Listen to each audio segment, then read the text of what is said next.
ሰላም የተከበራችሁ የአቡ ክላስ ላንጉዌጅ ሴንተር የዩቲዩብ ቻናል ተከታታዮች እንደምን አላችሁ? እኔ ሰላም ነኝ አልহামዱሊላህ ረብል ዓለሚን። በአዲስ ይዘት ወደ እናንተ ከተፍ ያላችሁን አዲስ ከሆናችሁ ሰብስክራይብ እና ላይክ ማድረግ እንዳይረሳ፣ እንዲሁም ቤተሰብ የነበራችሁ ላይክ እና ሼር በማድረግ እንድታበረታቱን ከወዲሁ ጋር በስቀጥታ ወደ አዘጋጀውላችሁ የትምህርት ይዘት አሁን እንቀጥል ይሆናል። አብራችሁን ቆዩ። ቋንቋን በአማርኛ ቋንቋ ለጀማሪዎች ያዘጋጀነው የትምህርት ክፍል 3 ደርሷል። ክፍል 3 የስንብት ቃላቶች እንዴት እንሰናበታለን? ሰዎችን ስንሰናበት ከሀገር ወደ ሀገር፣ ከቀበሌ ወደ ቀበሌ ወይም ደግሞ ከቤታችን ወደ ሌላ ቤት ስንሸኛኝ ስንለያይ የምንጠቀማቸው ቃላቶች ምንድናቸው? አብረን የምንመለከታቸው ይሆናል። ይሄው ስንብት ቃላቶች በአረበኛ ከሊማቱ አተውዲዕ ይላል። ከሊማቱ ተውዲዕ ፋርዌል ኤክስፕሬሽንስ ይባላል በእንግሊዝኛ። በአረበኛ ከሊማቱ ተውዲዕ የስንብት ቃላቶች እንመልከታቸው።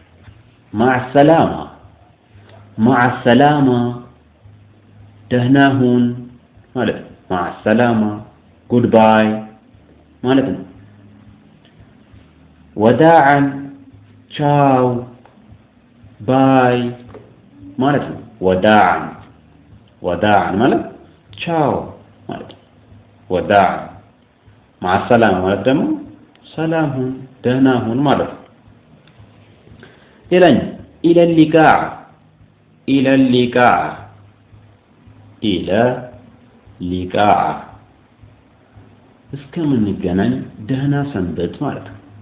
እስከምንገናኝ ደህና ሁን ደህና ሰንበት ማለት ኢለሊቃ ይባላል በአረበኛ። ሌላኛው ቱስቢሑ አላ ኸይር ደህና ደር መልካም ምሽት ማለት ነው። ቱስቢሕ አላ ኸይር መልካም ምሽት ማለት ነው። ነልተቂ ገደን ነገ እንገናኝ ማለት ነው። ነልተቂ ገደን የነገ ሰው ይበለን ነገ እንገናኛለን ለማለት ነልተቂ ገደን የምንለው ነው በአረበኛ። ነልተቂ ገደን።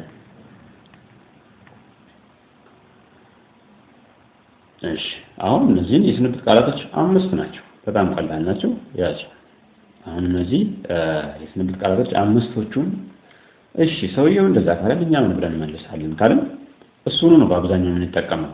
አጠቃቀማቸው ለምሳሌ ማሰላማ ካልኳችሁ እናንተም ማሰላማ ልትሉኝ ይገባል ማለት ነው። ወይም ኢለሊቃ ማለትም ይቻላል። ኢለሊቃ ብሎ መመለስም ይቻላል። እዚሁ ጋር ያለው ሶስተኛ ላይ ያለውን ማለት ነው። ሶስተኛ መስመር ላይ ያለውን መመለስ ይቻላል። ለማሰላማ ላለን ሰው ማሰላማ ወይም ኢለሊቃ ብለን እንመልስለታለን። ወዳዓን ላለን ሰው ወዳዓን ቻው በቃ ወዳዓን ማለት ነው። ቱስቢሑ አላ ኸይር ደህና ደር ላለን ሰው ደህና ደር ነው የምንለው አይደል? ስለዚህ ቱስቢሕ አላ ኸይር ላለን እኛም ቱስቢሕ አላ ኸይር ማለት እንመልስለታለን። ነልተቂ ገደን ነገ እንገናኝ። እሺ ነገ እንገናኝ መርሐበን ብለን መተውም እንችላለን። ነልተቂ ገደን ልንለውም እንችላለን። እና የስንብት ቃላቶች እነዚሁን ይመስላሉ። ሀሳብ ካላችሁ ኮሜንት ቦክስ ላይ አስቀምጡልን። ቪዲዮአችንን ላይክ፣ ሼር፣ ሰብስክራይብ ማድረግ አይረሳ። አመሰግናለሁ። አብራችሁ ነበርኩት ጀማል አህመድ ነኝ።